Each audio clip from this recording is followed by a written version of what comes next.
Welcome to League One Fun, presented by the Beautiful Game Network and brought to you by Roughneck Scores and Golden Goal Press. We hope that you'll rate and review us wherever you get your podcasts. No Jason tonight. Ira is not solo, though. We're here with Elliot from River City 93. Elliot, how's it going? It's going good, man. Really? It's been a lot After better this since the weekend for weekend. you? I figured you'd be like, what was it the last time you said, hello, darkness, my old friend? I mean, I thought that was... Yeah, I mean, I expected to lose, but I didn't expect to lose that way. All right. Well, we'll get to that in a minute or two. But Yeah. let's talk about some happier news. We're going to go Yes. directly to USL news. The U20 World Cup is going on. The United States faced France on Tuesday, and two USL League One players, Abubakar Keita for a center back, another 90 minutes. Brandon Servania for North Texas Soccer Club was the center defensive midfielder for the U.S. team that won and beat a massive French team by the score of 3-2 to advance to the quarterfinals of the U20 World Cup. What's your thoughts on how both of these guys played here, Elliot? Um. First of all, I think Keita did an amazing job. I mean, seeing him play in Richmond and knowing that he has those moments where he's not as sharp as he should be, he did a very good job. I'm trying to remember the French attacker, the striker. He did a good job of locking him down in certain moments, kind of being physical with him, pushing Diaby, him out wide. who plays for PSG. Remember, he plays for PSG Yeah, I feel instead of Timothy Weah. Keep that in mind, everyone. yes, yeah. I mean, imagine I feel imagine like half, Abubakar Keita covering Timothy Weah. That's basically what you're talking about. pretty much. Like I feel like half of the French national team was probably like half of the French U20 team like day one starters for like their club team. Yeah. So Of here's the difference. One of their players has played more professional matches for first team clubs than than all of the starters on the U.S. team. So you have a ton of experience. These guys all play in first and second divisions in Europe. Now a lot of the Americans do as well, right? But a lot of them play for like U19s. So you had someone out yeah, there who played for Bayern Munich but plays for the U19s, right? Doesn't play for Bayern Munich, right? There is a big difference between that. So, yeah, huge result. And so one of the talking points of this was a lot of people were blaming Abubakar Keita, particularly on social media, for the second French goal. That was the go-ahead goal for France. We were just talking before the show, Elliot. We think maybe that's a little harsh, and yeah. Abubakar is not. He really shouldn't be out on the left. What is he doing out on the left touchline when he's supposed to be playing left center back? I think it was the way how the formation is set up. So one thing I've seen for the U20s is that they like to push their fullbacks up high, almost as having them be the secondary winger, where they have their wingers tuck in and kind of fill in that midfield space. So I'm assuming that the center backs roles are like, look, you covered anything out there from the 18-yard marker out to the touchline. So pretty much, if the left fullback pushes up, that center back will fill out there to hold down that space. Pretty much what happened was Keita's not the quickest. We all know this, seeing Keita play. So pretty much he just got caught for pace.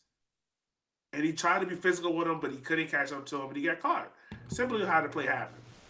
And the danger there too was that even if he did catch up to him, if he had tried to step in front of the ball, he really risked giving up a penalty and maybe getting a card for that. So, Yeah. yeah, probably better off at that point. See what may. And the thing is, like Serginho Dest, who was the right back, he was in the middle. He didn't make a play either, which maybe he should have. The other center back didn't come back either. Anyway, I think it was a team. It was a team goal. Yes, Keita got beat for pace, but everyone got beat for pace by Diaby Pretty in that game. much. Yeah, I mean he was probably the fastest guy in the pitch. Him and Timothy Weah, right, his teammate, probably were there. So, in other USL related news, and we hope that that Saturday, by the way, is the next match. Hopefully, one or both of those guys will play again. I think that Kate has played all 4 matches so far, so it's very possible Yeah. that Tab Ramos sees something in him in training, and I would be pretty surprised if he didn't get some minutes in the next match against Ecuador on Saturday.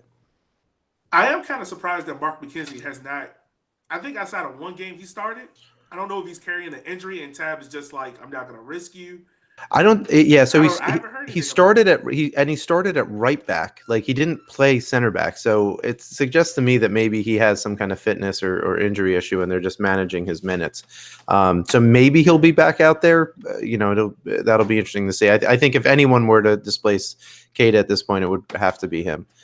Let's move on to other USL news. So FC Tucson got LAFC defender Lamar Batista on loan. Batista had played 44 matches for Timbers 2 in the last 2 seasons. He had 2 matches for Phoenix Rising this year on loan. This guy is is almost 6.5 feet tall, 6'5", 21 years old, from Oklahoma City, left-footed. He either plays left center back or left back. He's played both. I personally like him a little bit more as a left back, actually, because he is quick, gets down the pitch, and likes swinging and crosses. He also is for T2. He's actually taken a pen or two as well. So Really? so he Okay. has a shot. Yeah, I mean, I thought that was interesting for a left back to be the penalty kick taker, but maybe that's just a T2 thing rather than something else. I don't know. Do you know this guy at all by chance, Elliot? Or No, I don't. But shout out to Stefan Hernandez on Twitter. He actually tweeted me about this. He was like, "I think you'll find this interesting." So apparently, what I found out was he was with, I think, Phoenix Rising for a couple of games, like 4 games, and then he got loaned back to LAFC, and then got loaned to Tucson. So I was like, "Oh, surprising to see like he's being double loaned." yeah, So I let him be. it was weird. Yeah, so he was loaned. So what happened was LAFC loaned him to Phoenix Rising. Phoenix Rising used him in 2 matches, and then basically he either got recalled or Phoenix Rising sent him back to LAFC, and now he's with Phoenix Rising's affiliate. Um, and playing Yeah. with FC Tucson. Yeah, so it is kind of a weird thing, being loaned twice in the same season. So Kind of a weird that lets me situation. know that he's not championship quality yet, but he might be like a decent starter in League One. Hopefully, he doesn't play this Saturday. That's my fingers Well, crossed. and the question is, maybe FC Tucson also needs him because it could be that Ledbetter might be moving up to and playing for Phoenix Rising, right? Who would normally be Yeah, playing, I you think know, Ledbetter just need to make the move up. Like I feel like Phoenix Rising just need to be like, look, Ledbetter, you're part of the first team. You're not moving up and down. Just keep him part of okay. the first team because he's played what I think 3 or 4 games so far for him so far this Yeah, season. yeah, I believe that's right. Yeah. Yeah, that's right. And so just a little bit of other news. So Schaffelberg from TFC2 was named Player of the Week. I thought he had a great game. We'll talk about him in a minute. Not a huge surprise. Was there anyone else who you think was really kind of on the short list for you, Elliot, for Player of the Week? Half of the North Texas team. And you were there, so you would know. Yeah. Oh yeah. Yeah. No. Really. I would say Pepe. He looked all part of what the hype was about him. Like seeing him live and the strike that he had, I think in the 63rd minute, absolute rocket. Like and he's it's not even so more. I was impressed with this. The goal was impressive. But what I'm more impressed with is his movement off the ball, how he's able to get in between the lines, in between channels, and really open up space for those making those in behind runs. So that was impressive to see. Yeah. All right, and some good news for you here, Elliot. Richmond and Yay! Richmond and Forward Madison both had over 4,000 fans in attendance. Great stuff there.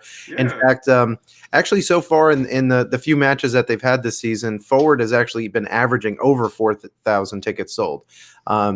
Total attendance, by the way, this weekend for all of League One will surpass 100,000 fans going through the turnstiles. So we're at 97,522 fans have attended. This is according to Mike Pendleton, who, if you don't follow on Twitter, you probably should.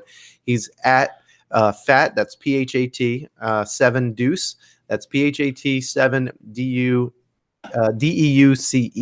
So, Mike Pendleton, thanks very much for those statistics. He puts out some cool stuff, not only for USL League One, but also for the USL Championship and Major League Soccer on attendance figures and how they relate to and how they're trending compared to last year and this year. So, really good stuff from Mike and a good follow. All right. So, Elliot, let's talk about the matches. Right. The first match was on Friday night. It was FC Tucson versus OCB. FC Tucson scored 2. OCB scored 2. It looked like to me that FC Tucson was going to be able to pull out a win at home with the traveling Orlando crew out there. But Wusu in the 78th minute ties it up. There were goals before that by Raphael for OCB in the 44th minute, right before halftime. And then center back Wheeler is a center. He's a defender. I don't remember if he's center back, but Wheeler Ominu. I don't know how to I pronounce think it that. was on me, Yeah. Yeah. So he scored a pretty nice goal, assisted by Cox, and then Taron, the striker for FC Tucson, scored. Scored later, or one of the forwards, I should say, scored in the 73rd minute with an assist from Jamga, who had another very good game. Possession stats, just edged for FC Tucson, but nothing to write home about. Interesting. Both teams had about a dozen shots, and about half of them each on target. But it wasn't the most exciting game, but it definitely, to me, it looked like FC Tucson probably deserved the win. Interestingly, Wusu, he scored on his only shot of the game. So that was, so if you're going to score, you might as well be the only shot. Yeah. Meanwhile, one of the strikers for Tucson, Jordan Jones, he had 3 shots, only 1 on target. He was not as effective today as he might have been. Did you have anything exciting to talk about with this game, Elliot? Oh, I have to say this. Orlando really is impressed me with the way how they're playing, because they took a lot of pressure, and I think it kind of freaked FC Tucson out as well, because FC Tucson's the kind of team where they want a long ball up the field. They kind of want to pressure you inside your own box, and I think it kind of messed with FC Tucson. Now, granted, they were able to get back in the game, had a 2-1 lead, but Orlando, the thing that was kind of plaguing them at the beginning of the year is they have a lot of great individual talent, but when it comes to moments for them to win the game and have the composure, they kind of lacked it, and they showed it in this game, especially with the Usu goal that he had. And then Raphael stand out to me a lot. Like, he had, 81% pass possession, which is kind of, but 81% pass completion is pretty decent. I mean, especially for a midfielder who's probably making a lot of passes. A lot of times you see those folks in the 60s and 70s. Probably so. Yeah. See, this is coming from a center back who has all the 3 passes a game. But I mean, he looked like he wanted to go at people. He looked dangerous. He played a lot in between the lines, and he seemed like that's the person that Orlando wanted to get the ball to, a person that didn't seem like they wanted to make things happen. Yeah. The thing about OCB, I think early on was just like you said, they weren't very coherent as a unit at the time, and you could tell that in particular in their defensive positioning, right? Like, think about, they always looked dangerous in the attack, but they just were defensively not very sound, and it seems like maybe they've filled in some of those gaps and been able to get more coherent. I mean, they still let up two goals, but I mean, earlier in the season this might have been a 4-2 game, and they would have lost instead of drawing 2-2. So they've had a good string of results here of late. I don't remember exactly the record, but I think they might be. Are they undefeated in like the last 5 or 6? Is that right? No, it's not that long. It's not that long. But anyway, 4. It might be 4. It might be 4. Yeah, they're on a little run here, undefeated. Moving on Saturday, one of the first games was Chattanooga, another 2-2 game. It was Chattanooga Red Wolves 2 versus TFC. That second team also scored 2 goals, so it was 2-2. You had Doyle for Chattanooga scored in the 38th minute. Schaffelberg scored for Toronto in the 73rd. Then Hundel scored for TFC in the 69th. And once again, we had another comeback win by another team where Chattanooga Red Wolves Falvey scored in the 84th minute. Possession was exactly 50-50 or very close there too. Chattanooga definitely looked to me a little bit more dangerous. They were, lucky not to get another goal. Unlucky, I should say, not to get another goal or 2. They had 5 shots on target, 14 shots overall, compared to 7 shots total for TFC2. Just to show you how defensive some of these guys were. Bunk Anderson had 9 clearances all by himself. Ooh. There's a lot of games where there's only 9 or 10 clearances the whole game by by a team. He had 9 by himself, so you could see how much pressure the Red Wolves were putting on the back line there of TSC. And one of the people that you've talked about here, Elliot, was Tariq Muhammad. He was on fire as well. He had 4 interceptions, 3 clearances, 4 tackles. Really, really solid match for him. The boy is special. Yeah, I would be really surprised. I mean, do you think that you mentioned last week that you thought that he would be pretty likely to get a call up at some point for TFC? After this match, you'd have to think that those odds probably go up. Oh yeah, most definitely. Like I can really see him getting the call up right around Gold Cup time, because I don't know if when that Gold Cup time. Well, yeah, maybe Gold Cup time. I can see him getting the call up with it. Yeah. Yeah, right around when the roster's a little bit thin, during the summer months, go give him a game, 15 minutes here and there, and he'll impress. And another player that impressed me as well for Chattanooga was Zagaru. Am I saying that right? Zagu, their left back. Yes, he had 6 chances created. He had 4 key passes, and he had 2 assists. Like he had his best game this year, like so far this season. He had his best game, and he looked impressive.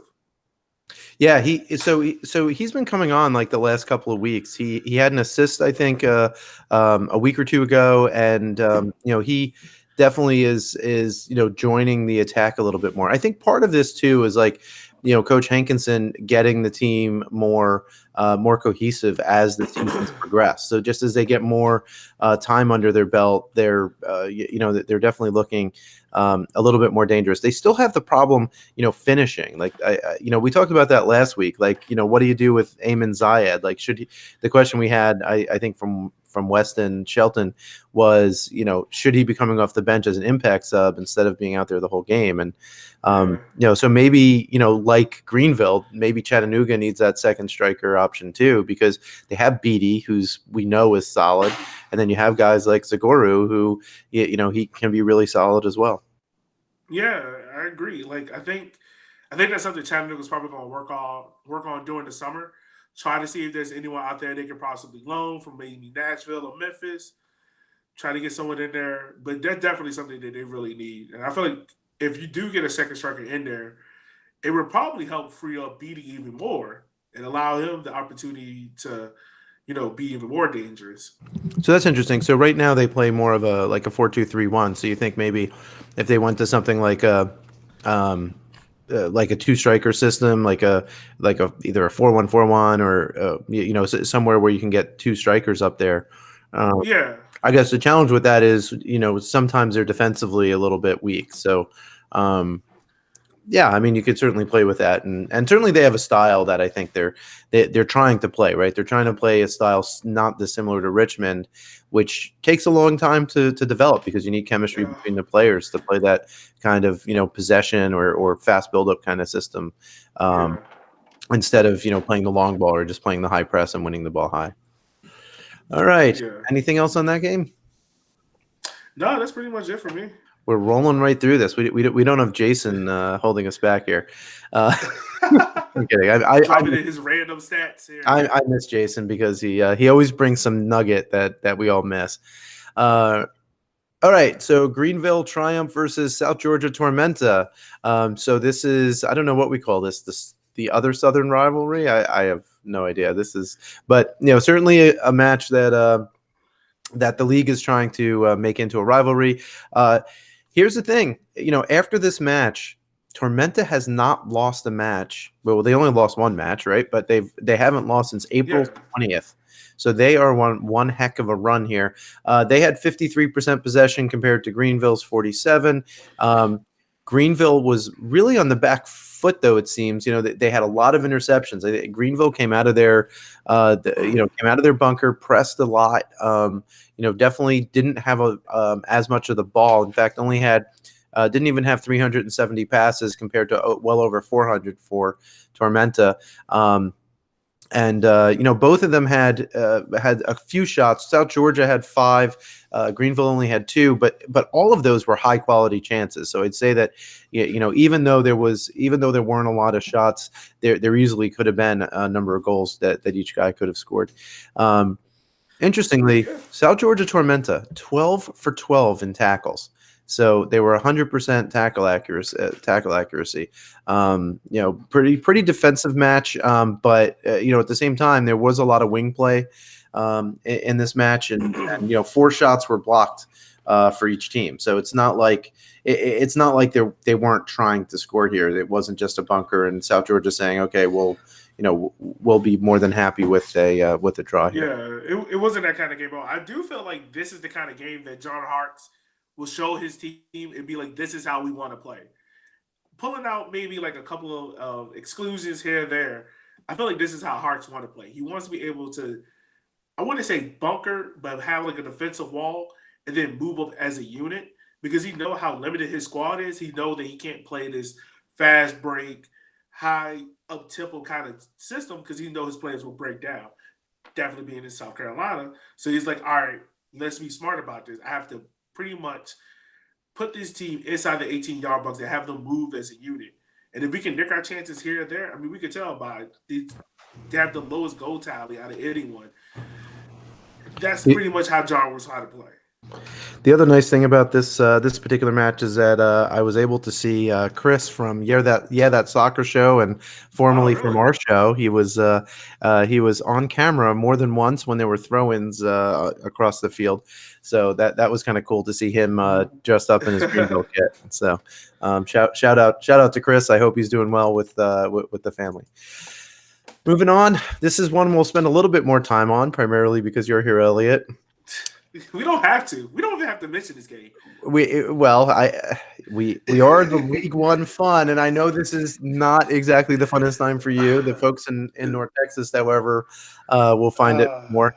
Yeah. Richmond Kickers 0, North Texas Soccer Club 3. Richmond's 3rd loss in a row. It was Sealy in the 27th. I don't know. That was kind of a weird goal. We should definitely work through that one though, because there were some defensive errors. You talked about it on your show on the River City 93 podcast. Ricardo Pepe scored in the 63rd, a wonder goal, which you mentioned earlier in the show. And was it was Arturo Rodriguez this time, right? Or was it David? I don't remember. One of the Rodriguez brothers. Yeah. One of the Rodriguez brothers scored in the 68th. I should have. They're all good. It was David. It was David. Okay, so it was David. It was a younger brother who scored. They're all good. You guys had a bulk of possession. Corners were pretty even. Passing, you guys had 449 passes. That was the most of the weekend of anyone. And and even then, your pass accuracy in the opponent's half was also 67%. You had 10 shots, three shots on target. Just kind of couldn't finish one or two of those to get there. Yeah. Let's talk firstly about the Sealy goal, because the ball goes down the left flank.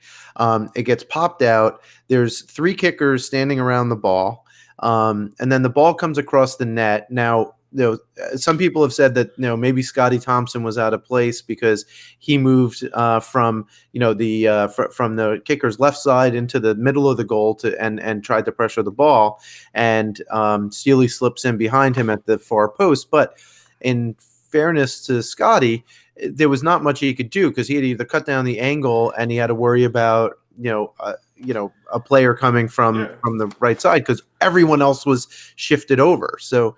I mean, what this goal comes down to pretty much is overcorrection and overcommitment. So what happened was, at first we all thought it was Troy's fault, because Troy's was the one we saw kind of like have that look of like, oh crap, I messed up. But when I watched it on the replay, it was kind of Hughes. And Hughes kind of slid in to try to force the ball out of balance. The ball kind of rolls underneath him, and it kind of pops out.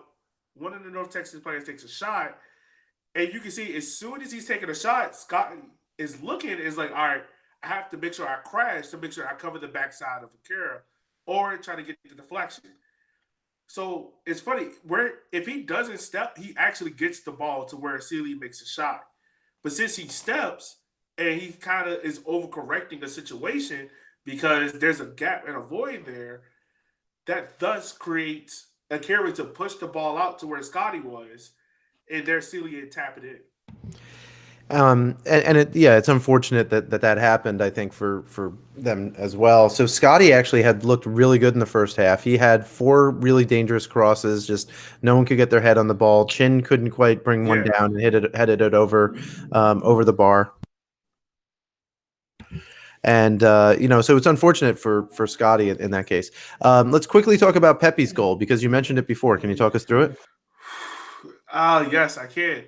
So on this goal, what I believe happened was Malaga's pretty much once again an individual error. I feel like he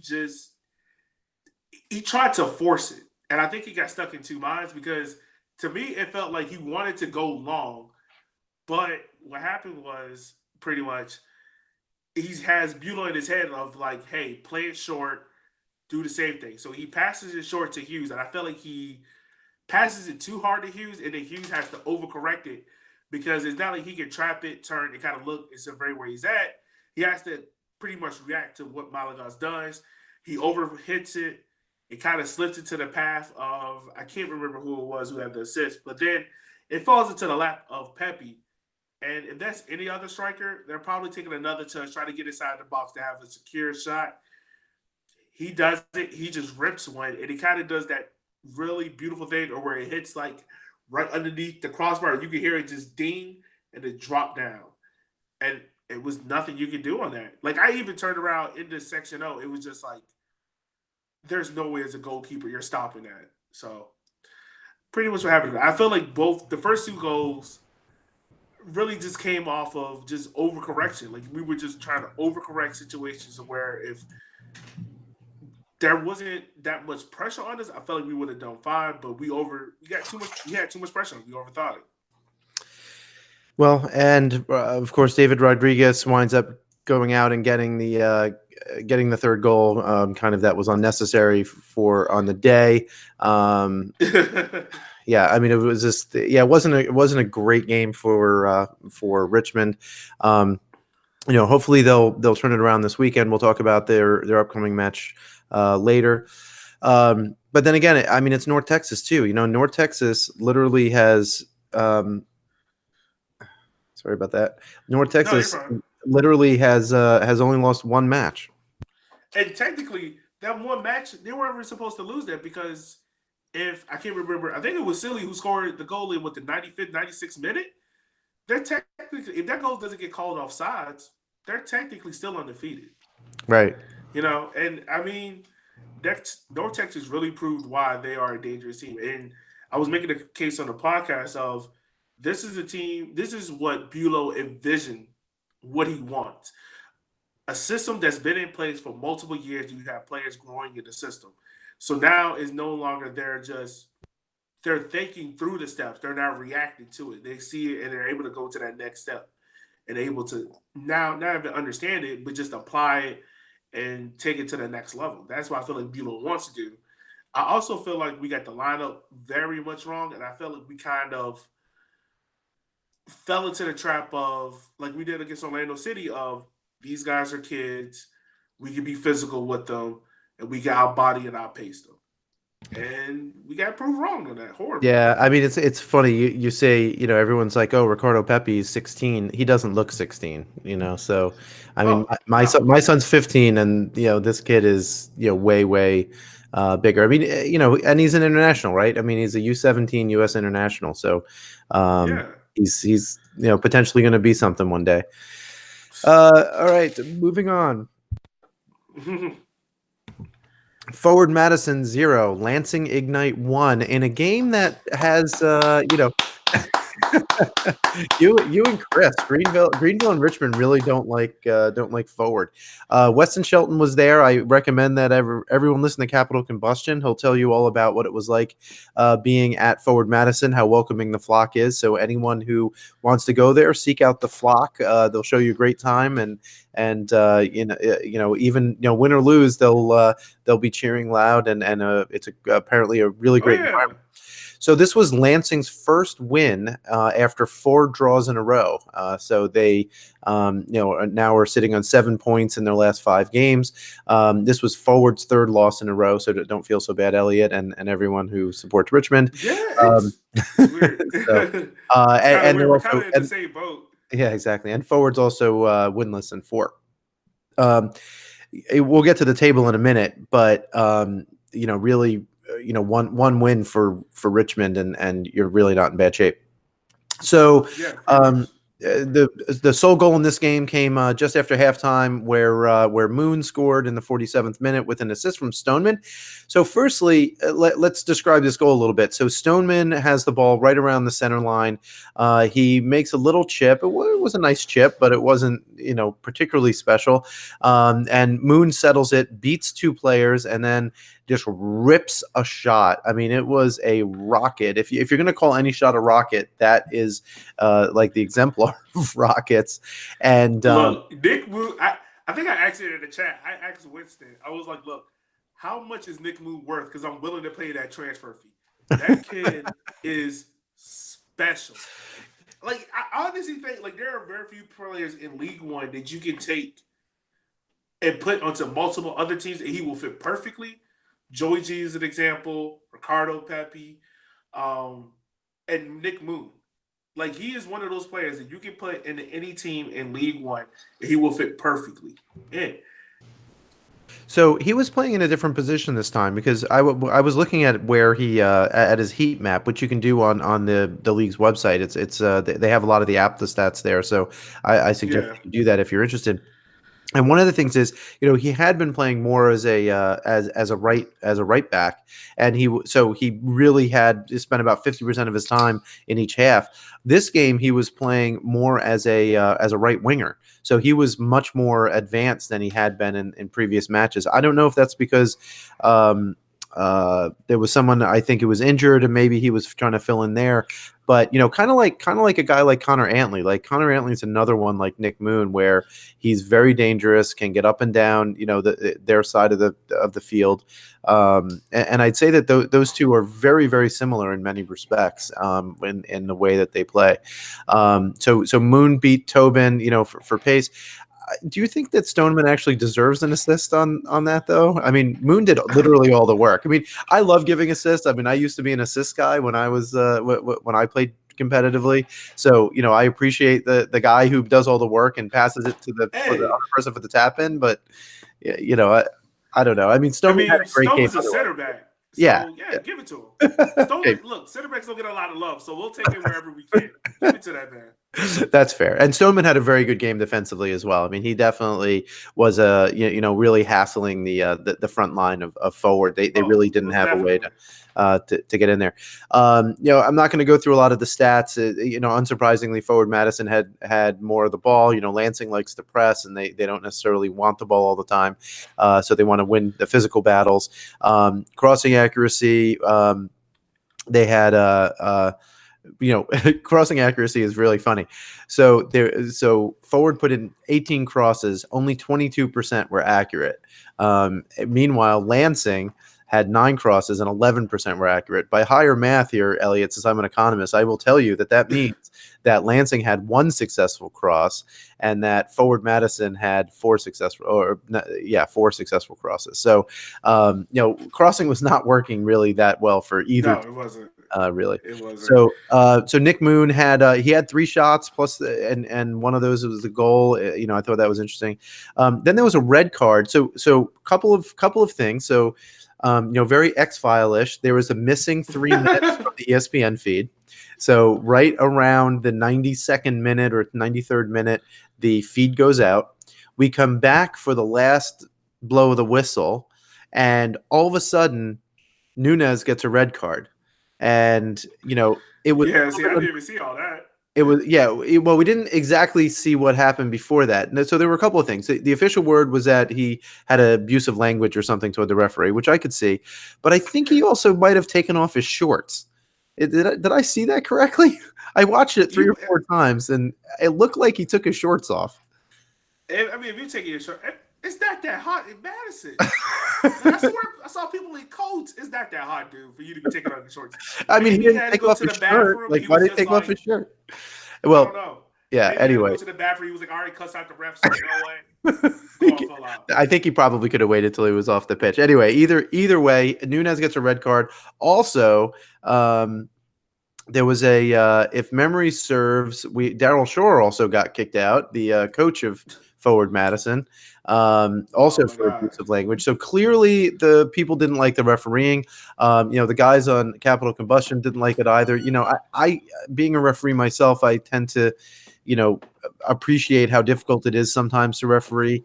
I think the most important thing is for referees to be consistent. And, this referee didn't like to blow the whistle. So he wanted to play, and he knew that I think Lansing was going to be very physical. So he let them play. You could argue that he shouldn't, but one person's push is someone else. I mean, do you think that the referee was significantly, was biased or bad in this match? No, I mean, look, my stance when it comes to fouls. Right, no blood, no foul. Right, got it. Yeah, exactly. So, I mean, when it comes to Lansing's style, I feel like that is going to happen. When you're an aggressive pressing team, you're going to be physical. You're not going to be playing off people, waiting for them to get the ball on the feet. You're going to be physical. You'll be going into it. I also feel like as a referee, and I'm not a referee at all, so you probably know better than I do. When someone's doing something deliberately, like trying to deliberately hurt a person or trying to get a revenge tackle, when they're doing something in the course of their in the course of their tactics, and that's what I feel like Lansing was probably doing. That's all. But I do have a unique name for this derby. Are you ready to hear it? Yeah, I want to hear it. Let's hear it. All right. So look, since Forward and Lansing probably have the best 2 social media accounts, I say we call this the Twitter handle Derby. Twitter handle Derby. Yes, Twitter handle Derby. That's how, and I don't know what the trophy could be, but that's the name of this derby. That's what it should be called. All right. Well, you don't need a trophy to have a derby. Yeah. So the Twitter handle Derby. Football, but I feel like North Forward, they'll have a trophy forward. Yeah, it's true. I mean, what do we have? You're wearing your DC United shirt, and I'm a New York Red Bull supporter. We have the Atlantic Cup, which is like the most meaningless trophy in all of Major League Soccer. It definitely it's like the Cascadia Cup at least is a little better because there's 3 teams involved, right? Like, we need to do? We need to throw Philly in there and maybe make it more interesting. The Smurfs maybe too. All right. Sorry, I'm a little biased there. Let's see. In points per game.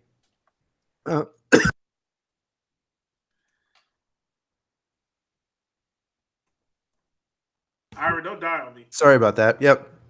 Made myself laugh and swallow down incorrectly. See, that's what happens when you call people Smurfs. I'm going to edit all this out. It's okay. All right. In points per game, we have the top 4 are actually the same as the official standings right now.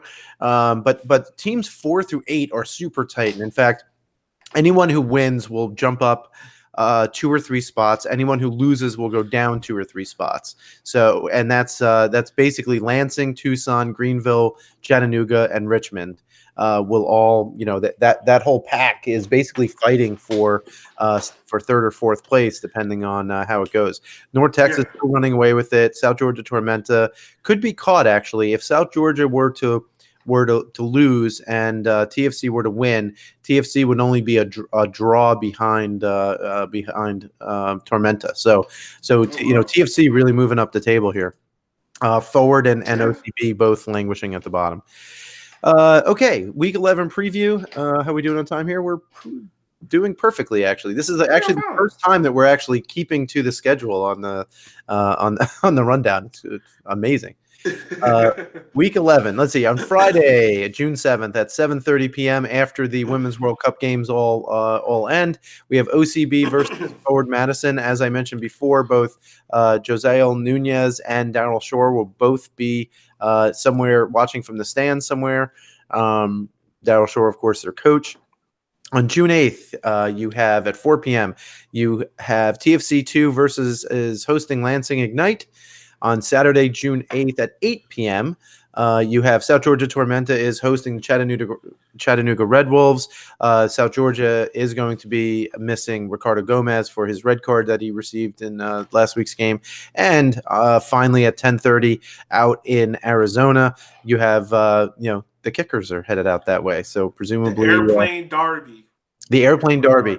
That's actually not, so remember on bgn.fm, you can get written content as well. And I actually wrote an article about this. Most people would have thought maybe that Toronto to FC Tucson was the farthest distance that's traveled. But no, that's incorrect. The farthest distance is FC Tucson versus the Richmond Kickers. So the Kickers are doing the longest flight in all of USL League One this week for their match. Just so you know, let's see. Hopefully their legs don't cramp. Also, 2 Wednesday games next week. Yeah. So here, how do you like this starting time? Wednesday at 11 a.m. Eastern time. Okay. TFC2 versus North Texas. Well, at least they're two teams, and they're not, it's not one of the independent teams to go into it. But and again, 11 a.m. TFC2 versus North Texas on Wednesday. Maybe I'll take a long lunch that day and watch the match. And then 7:30 p.m. is OCB versus FC Tucson. So FC Tucson is home on Saturday and then has to fly down to Florida on Sunday for a rematch of this week's draw. Maybe they can get another result. Any match that particularly intrigues you besides the Richmond match here, Elliot? I'm not gonna lie. I'm interested to see Orlando City being forward because I want to see if forward can get back on track. Because I feel like this is a must win for them. I'm also interested to see TFC and Lansing. I feel like Lansing probably wants some revenge against what happened against them last time they played against each other. So those are probably the two games that sticks out to me. What about you? Yeah, I like the Tormenta versus Chattanooga game. I think that that's as much as there's this budding rivalry, if you will, between Greenville and South Georgia. The last time that that Tormenta and Chattanooga met, it was a pretty chippy match, and I'd like to see. I'm interested to see if it's going to be chippy again, and if those two are going to go at it. And I think that might be the more natural rivalry, if you will. Yeah, see, that's the thing. I feel like the league.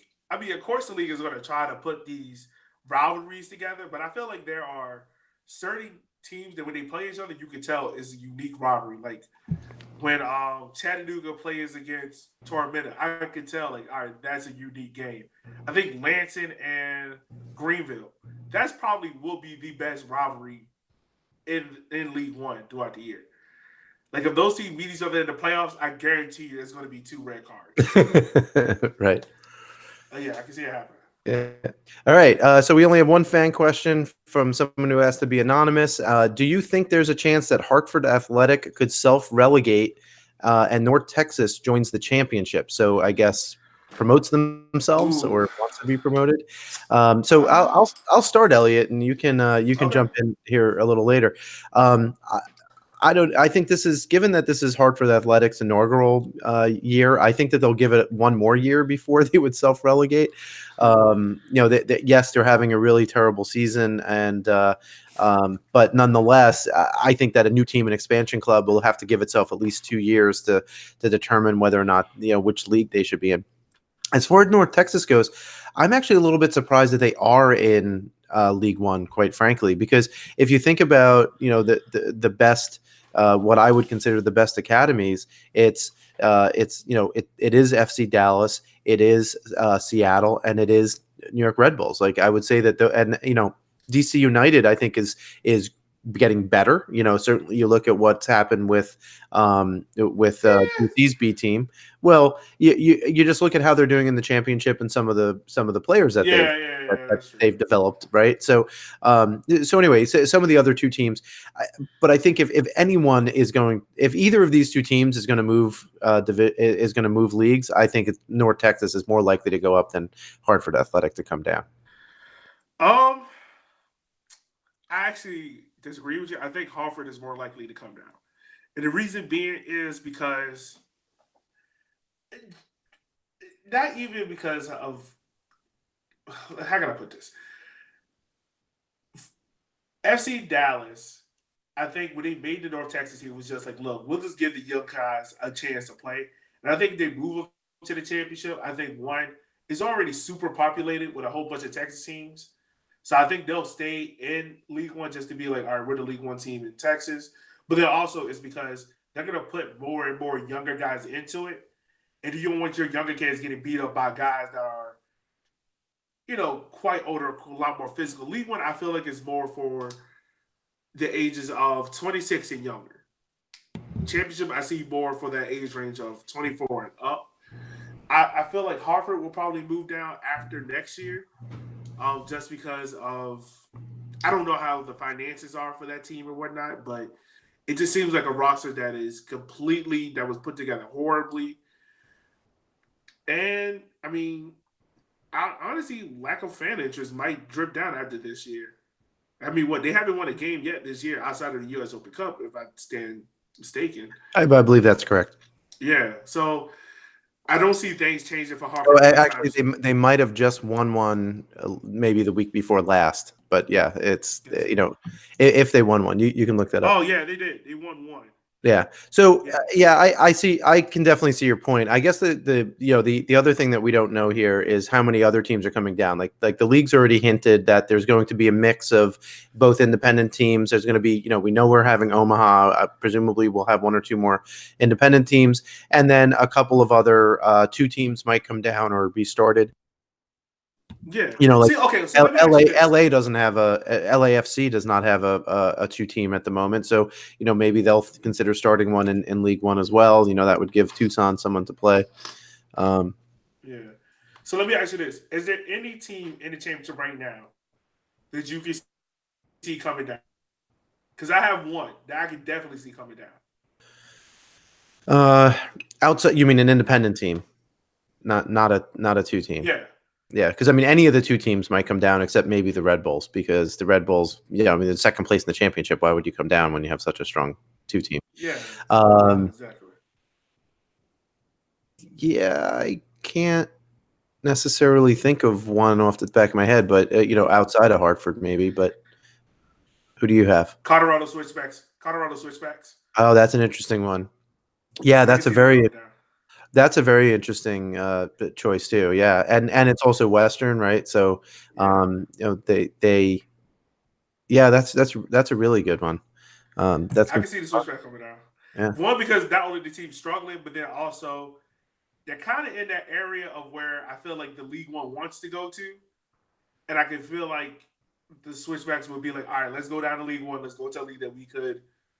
Kind of what Richmond was thinking, well, the fans were thinking, and I think this is a league we could go to, we could dominate. And I feel like the market size is right too, right? I think the market size is like right on the cusp between where where the league wants both the championship and League One, right? So it's not it's not a major. It's right. It's not a Nashville or a Louisville or something, which you could see them. Like they wouldn't make any sense to come to League One, whereas somewhere like Colorado Springs makes perfect sense to come to League One. Yeah. So with that, hey, Elliot, awesome. Thanks for being here. We hope to have Jason back next week. Life gets in the way. We all keep in mind, everyone, that we do this on a volunteer basis. We do this because we love the game, because we love the beautiful game.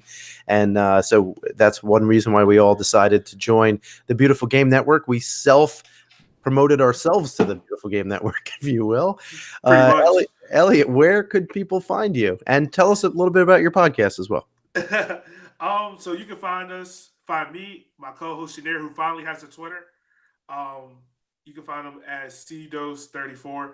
You can find our podcast that covers the Richmond Kickers, not Kicklers, at River City 93. Um, we cover all things Richmond Kickers. We have player interview. We just did an interview with Maxi Rodriguez, who was a real cool guy. Great to hear his story about how he started off at San Antonio, playing at University of Charlotte.